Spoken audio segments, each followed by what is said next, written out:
हैं। अब हमारे साथ केडियोनॉमिक्स के फाउंडर सुशील खेड़िया जुड़े हैं, उनसे समझते हैं कि मार्केट में इस समय उनकी अप्रोच क्या रहने वाली है। Sushil ji, good morning. सबसे पहला सवाल ग्लोबल समीकरण कैसे बैठ रहे हैं? डॉलर इंडेक्स गिरा लेकिन वापस अब 99 के ऊपर आ गया, और कहीं ना कहीं अमेरिकी जो बॉन्ड यील्ड्स थी वहाँ से भी सिग्नल मिले मार्केट को। लेकिन आप कैसे देख रहे हैं सारे के सारे signal, gold, silver, dollar index, ये सब क्या कह रहे हैं? डॉलर इंडेक्स पे बहुत महत्वपूर्ण आज आपको अपडेट एक देना है, वो मैं 2 मिनट बाद आता हूँ। सबसे पहले जहां लोगों के दांव लगे हैं, तो जो गोल्ड और सिल्वर पर हम कंटिन्यूअस बेरिशनेस मेंटेन कर रहे थे, कल हमारा कॉल उस पर रिवर्स हो चुका है और हमारे क्लाइंट्स अब अपनी शॉर्ट काट के लॉन्ग हो चुके हैं। उसके बाद अगर 8-10% गोल्ड बढ़ भी गया तो पुलबैक्स में लेना है।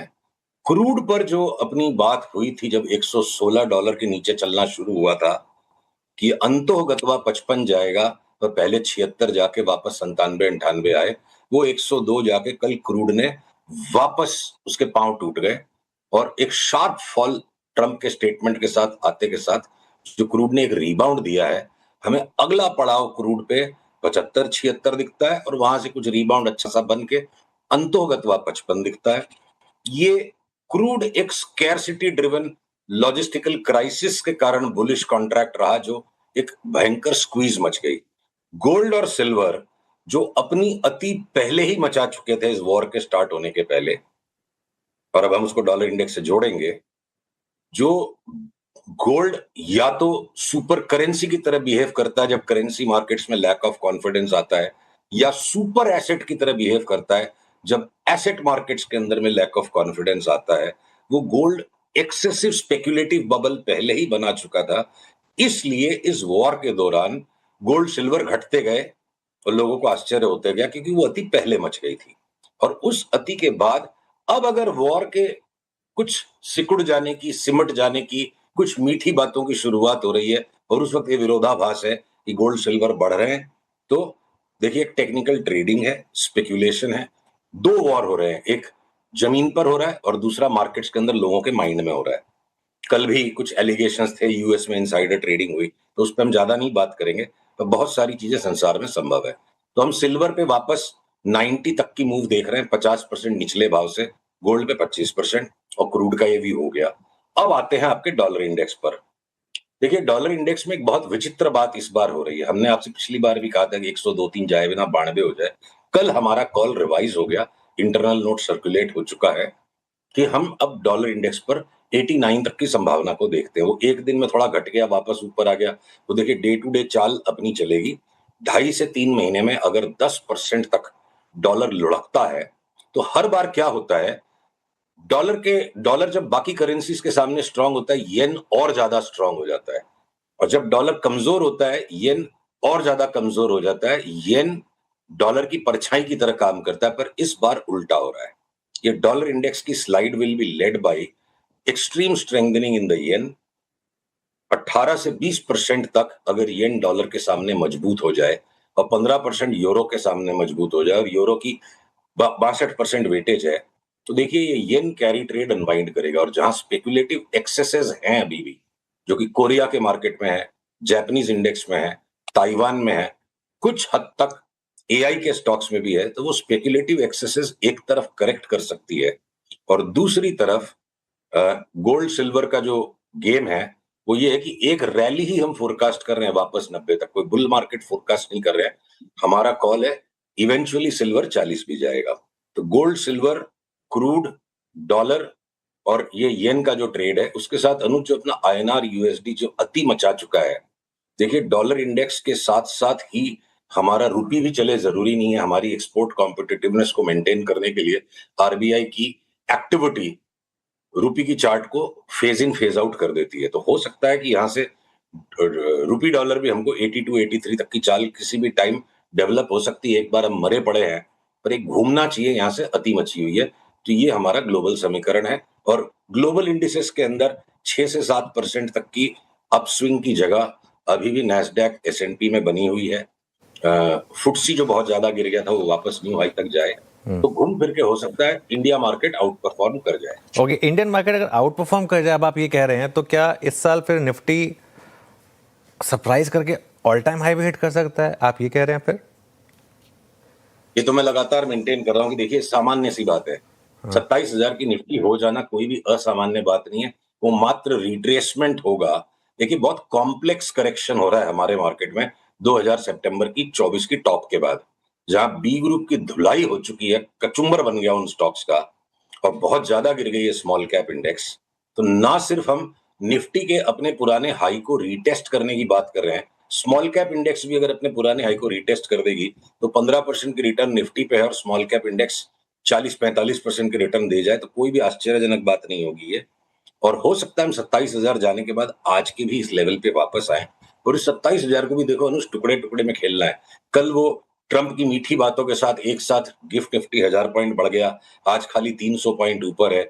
अब हम अगर इंट्राडे में आज सवेरे हमने सारे ग्लोबल चार्ट्स को एनालाइज करके अपने क्लाइंट्स को कहा कि समटाइम्स ड्यूरिंग द डे वापस एक बार 1000 पॉइंट की निफ्टी की थ्रस्ट का सिग्नल आएगा, तब हम अपडेट उस वक्त करेंगे अपने क्लाइंट्स को। पर जब तक निफ्टी 24,000 के ऊपर बंद नहीं होती है तो आपने जो पिछले 4-5 दिन से बहुत सावधान रहे, मार्केट में हाराकिरी आ सकती है, उस कॉल को निगेट नहीं किया जा सकेगा। जब तक 24,000 के ऊपर निफ्टी बंद नहीं देती है तो बस एक दिन की 2 दिन की कोई 1000 पॉइंट की ट्रेडिंग का ही अभी एटीट्यूड इंडेक्स पे बना है। इंडिविजुअल बहुत से स्टॉक्स ऐसे हैं जिनके टॉप्स और बॉटम्स सेम उसी तारीख को नहीं होंगे जिस दिन निफ्टी के होंगे और सेम उनमें उतनी परसेंटेज मूव नहीं होगी जितनी निफ्टी की होगी। तो बहुत सारे ऐसे स्टॉक्स हैं जहां रोज 3-4 स्टॉक्स में हमारे यहाँ इंटरनल बाई कॉल बाई की रिसर्च जनरेट होती जा रही है, जो हमारे क्लाइंट्स को हम भिजवाते जा रहे हैं। ओके तो सुशील जी ने जो कहा कि 24,000 तक जब तक ना कट जाए ऊपर की तरफ, स्टेबिलिटी नाम का शब्द का इस्तेमाल हम नहीं करेंगे। अच्छा सुशील जी, कुछ स्टॉक्स जहाँ पे ठीक है, इस वॉर के बीच में एक बहुत सिवियर प्राइस डैमेज हुआ था, बहुत सिवियर प्राइस डैमेज, उसमें एलएनटी को देखिए आप सबसे ऊपर है ना, जिनका यहाँ पे इस प्राइस पे आपका आउटलुक क्या है? जो जो जो जो प्राइस पैटर्न है वो क्या कह रहा है आपको यहाँ पे इस वक्त? तो अपनी ये बात तो पिछले मंगलवार को वीरू जी हो गई थी कि एक बार एलएनटी अगर निफ्टी 27,000 की चाल देता है तो एलएनटी भी एक नया हाई बनाएगा। और हम अभी से इंटरनली ये डिस्कस करके बैठे हैं कि लॉन्ग टर्म इन्वेस्टिंग का काम नहीं है, अभी एलएनटी के अंदर में सिर्फ एक ट्रेडिंग की बेट है। हो सकता है वापस 4200-4300 जाने के बाद फिर से एलएनटी अगले मार्केट फॉल में 27,000 से अगर निफ्टी वापस 22,000 आती है तो उस मार्केट फॉल में एलएनटी सीरियसली डैमेज होकर के क्या पता 2800 तक भी गिर जाए। तो एक बार यहां से 4200 फिर वापस 2800, निफ्टी 27,000 वापस 22,000। अभी तक का पिक्चर ये है, पिक्चर बदलेगा तो हम बदल जाएंगे। ओके ये हो गई एलएनटी की बात।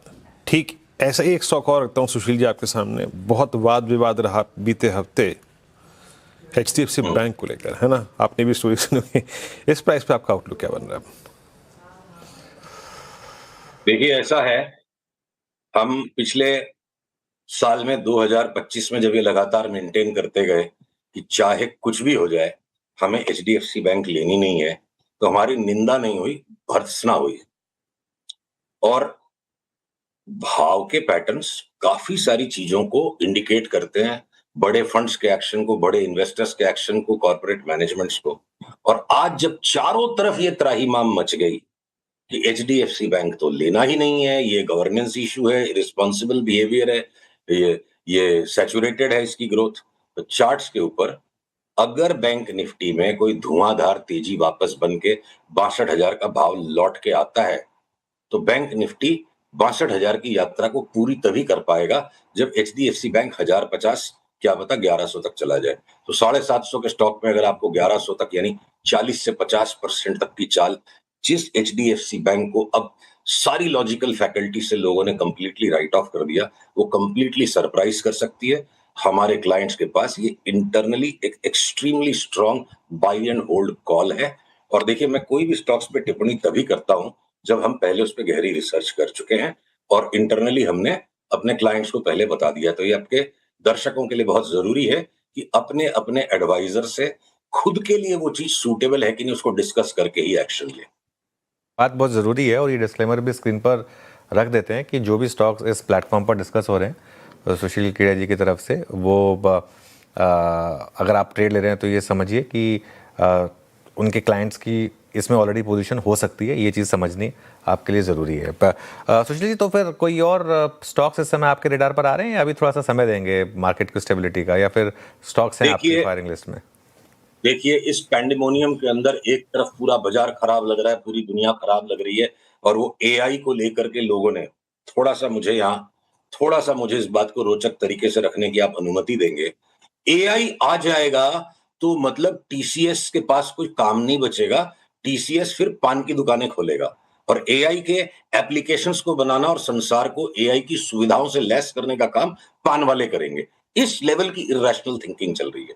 1 मिनट के लिए इतिहास में 5000 साल पहले आप जाइए। जब व्हील का इन्वेंशन हुआ था, तो संसार के सारे कुम्हारों को उस वक्त व्याकुलता मची होगी कि एक व्हील से तो बहुत सारे पॉट्स बहुत जल्दी-जल्दी बन जाएंगे, तो हम सबके पेशे खत्म। पर एक गलत था सोच। Pottery became much more sophisticated, pottery became much more efficient.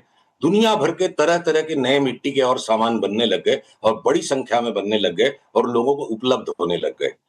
थोड़ा सा एक उदाहरण के तौर पे समझिएगा, इररिस्पॉन्सिबल बात नहीं है। अगर अब जापान में एआई बेस्ड आप custom made, tailor made girlfriend या बॉयफ्रेंड बना सकते हो अपनी लोनलीनेस के लिए, तो गर्लफ्रेंड और बॉयफ्रेंड को एआई से बनी हुई को कस्टमाइज करने के लिए रामू पान वाला आएगा, या टीसीएस, इंफोसिस जैसी कंपनियों को नई बिजनेस अपॉर्चुनिटीज को कैप्चर करने के लिए ये लोग बेस्ट गियर्ड है? इस सवाल का जवाब पूरी तरह से आज कोई नहीं दे पाएगा। तो चार्ट्स के आधार पर एक्सट्रीम ओवरसोल्ड जोन से पूरी अपनी साइक्लिकल पैटर्न को कंप्लीट करके हमारे यहाँ पे हमारे क्लाइंट्स के लिए लास्ट 6-7 दिनों में सारे के सारे लार्ज कैप आईटी स्टॉक्स पे buy for delivery and hold call आ चुका है। और जिन्हें ये विस्मय है, संशय है, एक चीज पूछता हूं मैं, 2020 के कोविड लो का भाव आज टीसीएस पे है, ठीक है? तो संसार में जीरो तो कुछ नहीं होता है। इवन फिजिक्स के अंदर एब्सोल्यूट जीरो -273.6 डिग्री फ़ारेनहाइट है। कोविड लोस पे जब संसार को ताला लग गया था, उस भाव पे अगर आज टीसीएस मिलता है, तो फिर आप निवेश अब नहीं करोगे तो कब करोगे? तो हमने इस थीसिस पे अपने रीजनेबल स्टॉप लॉसेस के साथ आईटी स्टॉक्स में बाइंग शुरू कर दी। और देखिए, एक चीज है अनुज, आप 40 साल का इतिहास उठा के देखो, जब जब बाजार तीव्र भय से निकलकर रिलैक्स होना शुरू होता है, बाजार थोड़ा बिलीफ की तरफ बढ़ना शुरू होता है, सबसे पहले हाई अर्निंग्स विजिबिलिटी के सेक्टर्स में, आईटी में और एफएमसीजी के अंदर में सेफ हेवन बाइंग चालू होती थी। तो आईटी में इस बार वो क्वेश्चन मार्क और बड़ा लग गया, इसलिए हमें और ज्यादा बड़ी अपॉर्चुनिटी दिखती है। और एफएमसीजी के स्टॉक्स में जिस स्टॉक पर अभी तक हम संदेहास्पद नजरों से जिसकी चार्ट को देखते थे, टाटा कंज्यूमर, अब हमारे यहाँ पे उसमें भी buy and hold for 6 to 8 months for a 40% return. अब लास्ट लैगार्ड टाटा कंज्यूमर में भी वो बाई का सेटअप आ चुका है। तो Asian Paints, Tata Consumer, Hindustan Lever, Nestle, Britannia, आप दुनिया भर के FMCG stocks buy and hold हमारे यहाँ है। आईटी है। अब अगर बजाज फिनसर्व और बजाज फिनेंस जैसे स्टॉक्स पर अनुज, मैं कंटिन्यूअसली बहुत लंबे टाइम से लॉन्ग टर्म बेरिशनेस में हूं कि इन्वेस्टर के लिए अब रिटर्न नहीं है या ट्रेडिंग अपॉर्चुनिटीज है। जितना बजाज फिनसर्व घट चुका है, और जहां मैं कुख्यात हूं, नोटोरियस हूं अगेंस्ट द हर्ड ये कॉल करने के लिए कि 10 साल की साइकिल पूरी हो गई, हमारे यहाँ पे इंटरनल बजाज फिनसर्व में नया कॉल जो आके क्लाइंट्स के साथ डिस्कस हो चुका है कि आश्चर्य मत करिएगा, अगली ट्रेडिंग मूव में अगर बजाज फिनसर्व सरप्राइज करके 40-50% तक की भी चाल दे दे, अगला फलक्रम 2100 का 2100 क्रॉस कर गया तो 2500 तक भी जा सकता है। तो सारांश में बात ऐसी है अनुज, इंडिविजुअल स्टॉक्स जो है ना, इस बाजार को बहुत बुरी तरह से सरप्राइज कर सकते हैं। यहाँ बेच के मंदी करके सौदा करने वाले के लिए रिस्क बहुत ज्यादा है, और धीरज के साथ संयम से थोड़ा डिलीवरी उठाने वाला अंतोगतवा जीतेगा। चलिए सुशील जी, बहुत बहुत शुक्रिया आज हमारे साथ जुड़ने के लिए और थोड़ा सा ह्यूमर भी प्रोवाइड करने के लिए। इस शो को अब समेटने का समय हुआ।